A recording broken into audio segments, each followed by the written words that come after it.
and I give in my user ID. I'm user 16 here.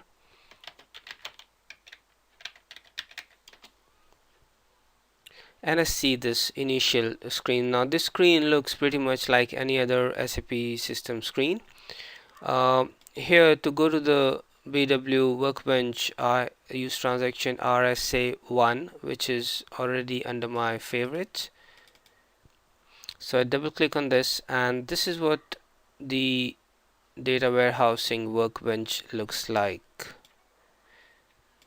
So if you look at the modeling area, which is what we are currently in, you can see that there are various tabs for creating and dealing with info sources, info objects, data sources, and so on and so forth.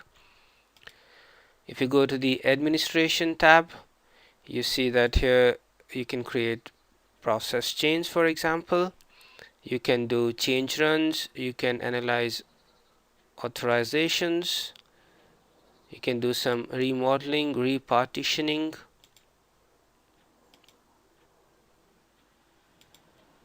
and so on and so forth. And you have some other areas like transport connection,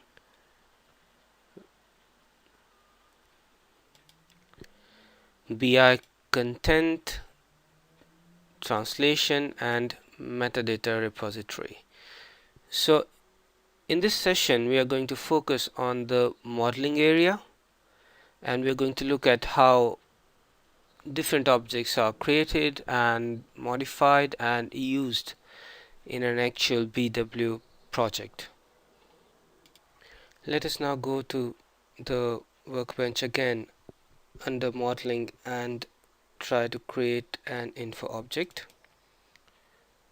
Before we actually do that, what exactly is an info object?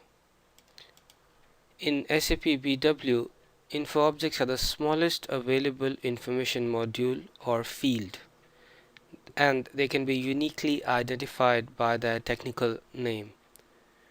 Essentially, there are different types of info objects: characteristics, for example customers or a customer name, and key figures, for example revenue. There are also unit info objects, for example currency or amount unit. There are time characteristics, for example the fiscal year, and there are technical characteristics, for example an internal request number, a load number, and so on. Okay, let us now create an info object. Before we actually do that, we have to create a so-called info area. An info area is essentially a kind of a folder that holds within it all the different kind of info objects, enabling you to find your info objects easily.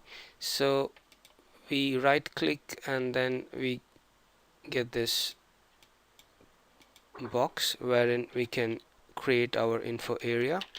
So let's call it group 16, and we'll just give it the same description. So group 16 has been created. We need to go down a little bit and see that group 16 is the last one. Now we right click and create an info object catalog. Let's call this one group 16 as well, so that it's easy to find it later on.